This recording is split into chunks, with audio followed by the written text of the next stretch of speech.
Okay, this one. They don't want to cross the government because it's got so much power. They can throw you in jail whenever they want. Now, the second human rights law that's been violated is freedom of speech. Everyone knows the story about Tiananmen Square. It was a peaceful protest to try to demonstrate democracy, and they got shot for it. They paid the price.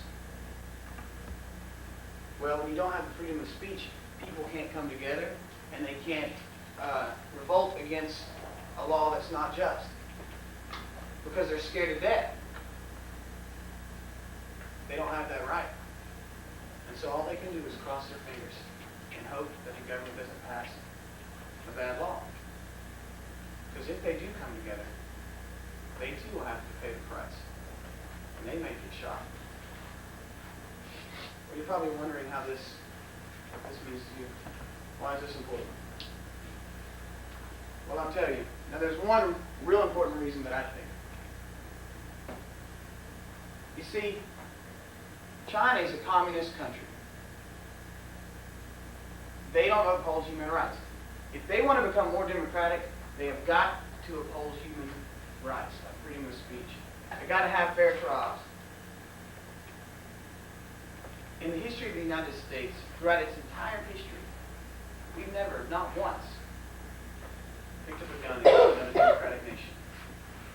Not one time. History can prove for itself. If we want a friendly neighbor across the ocean, the best thing to do is to make China a more democratic country by enforcing them to uphold human rights.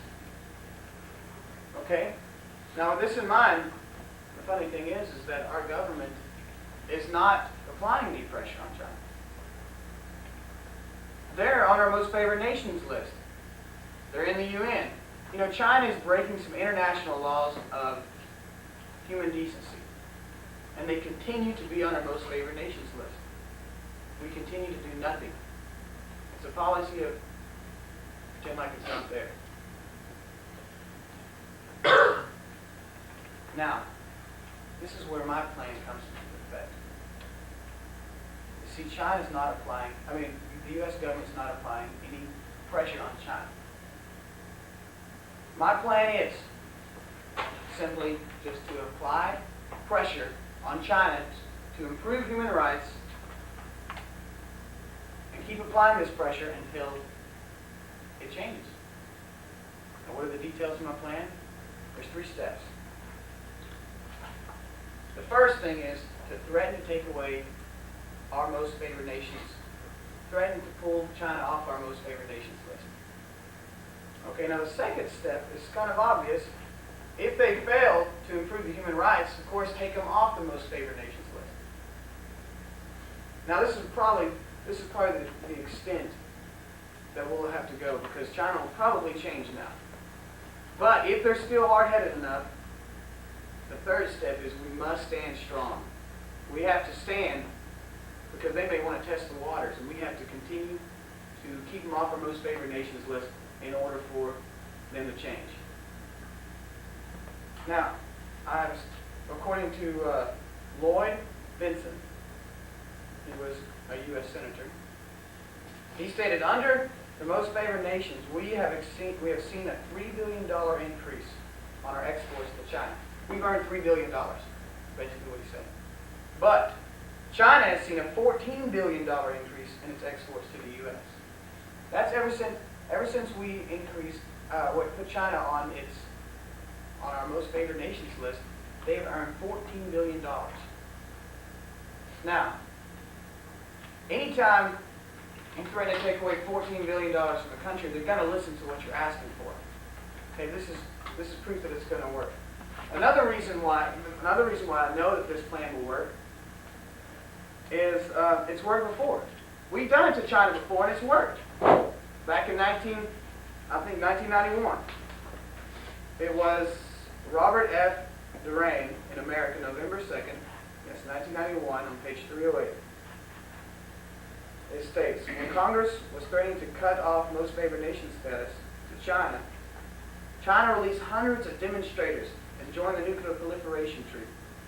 basically what that's saying is that China, once they heard the U.S. was threatening to take the most favored nation status away from China, they were scared, and they tried to get on our good side by joining this treaty and releasing all these demonstrators that it had once arrested. That's because they're scared of losing that $14 billion. The plan will work. I want y'all to try to use your imagination here with me and envision the year 2030. Do we want to see a China? Do we want that has that's still a communist China? We may have another Cold War with China, maybe even another World War. We don't tend to get along too well with these communist countries.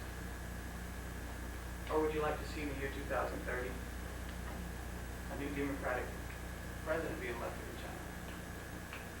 Would you like to see 1/5 of the world's population unlock those chains of suppression given off by the communists? I like the second scenario better. We've talked about a lot of things today. We have discussed how the human rights problem is running rampant in China. We've discussed how our current policy is not very efficient. It's not doing its job. In fact, it's not doing anything. I've shared with you my plan. I've also showed you how it will work. There's still one thing missing. There's something that we all need y'all's help. What we need you to do is, we need you to do two things. We need you to write to the congressman. Tell them that there is a problem in China. They need to change their policy. They need to apply pressure on China. The second thing we need you to do is to tell your friends the same thing. Tell them to spread the word. Tell them to write to the congressman. And to tell their friends also the same thing. That way it will spread like wildfire. And then pretty soon the government will change its policy and apply pressure to China. And they'll have better human rights.